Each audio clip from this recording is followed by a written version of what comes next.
The news summary. Good evening. The accused in the illegal importation and possession of arms and ammunition and the missing $50 million cases were back in court today. All the 5 accused in the case of illegal importation and possession of arms and ammunition have pleaded not guilty for charges brought against them by the police and through the Office of the Attorney General. The accused in the illegal importation and possession of arms and ammunition case are well-known businessman Mukesh Valabji, his wife, lawyer Laura Valabji, high-ranking officer of the Seychelles Defense Forces Leslie Benoiton, former brigadier of the Defense Forces Leopold Payette, and another former high-ranking officer of the SPDF, in charge of presidential security, Frank Marie. There are 29 charges brought against them. The Valabjis and Benoiton have been charged with conspiracy to possess and to be in possession of terrorist property and conspiracy to possess and to be in possession of firearms. Benoiton has also been charged for abuse of office as Payette and Marie.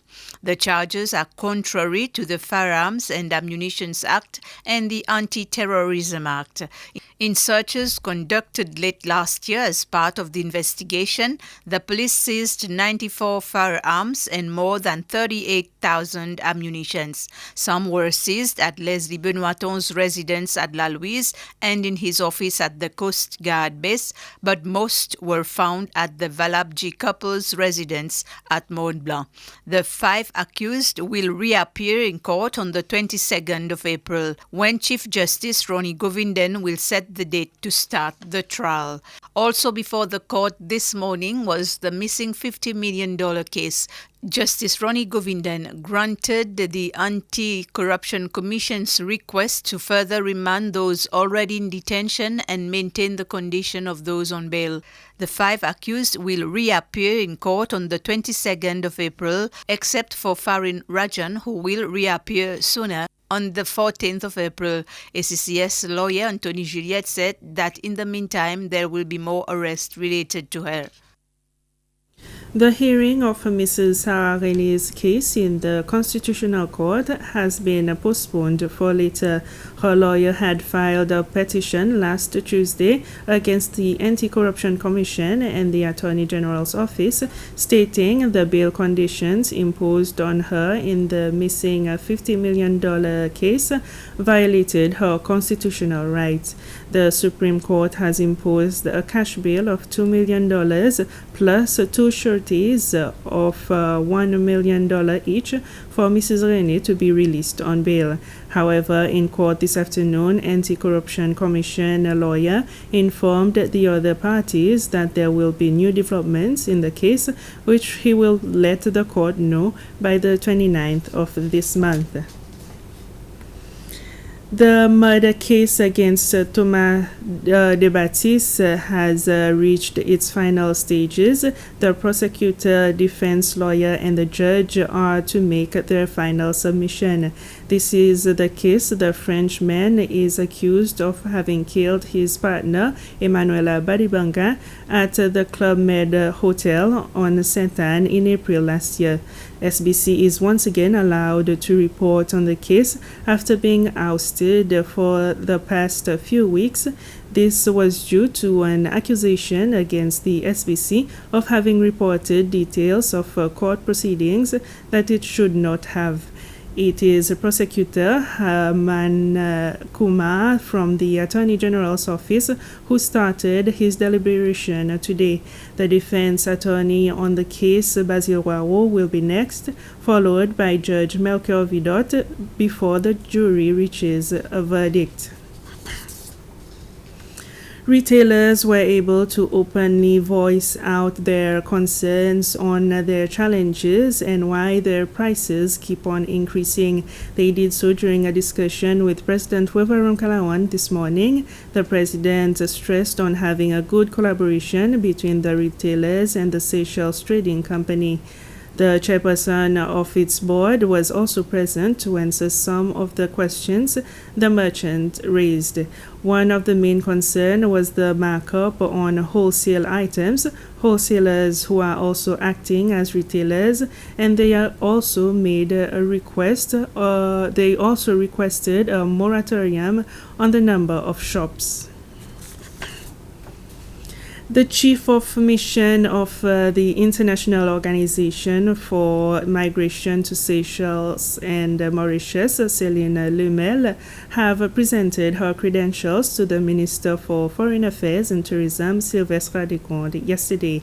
The new chief of mission has also held talks with the Minister for Employment and Social Affairs.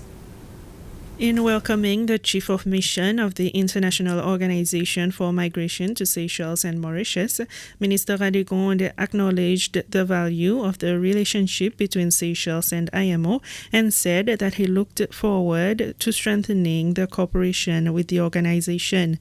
He also expressed the government's appreciation for the support that Seychelles has received from the IMO, including the setting up of the Diaspora Unit within the Foreign Affairs Department.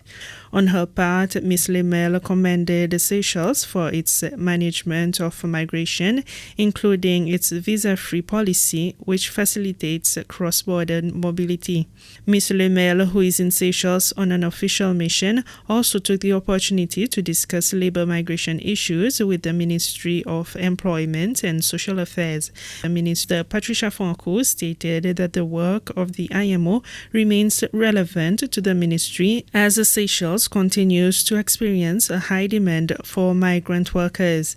On her part, Ms. Lemel expressed her appreciation to the ministry for the close collaboration and engagement of Seychelles with the IMO and commended the country on its efforts in addressing labor migration issues, trafficking in persons, and for including the migrant workers in vaccination against COVID-19 pandemic.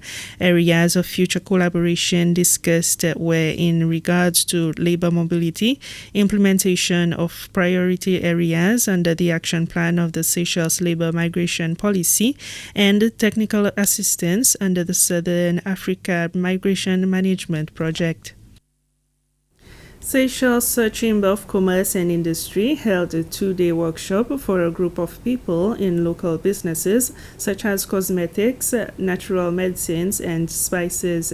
The workshop was held in collaboration with the Papam Association based in the Réunion Islands. The aim of the workshop was to sensitize and prepare the participants on how to expand their businesses and export their products.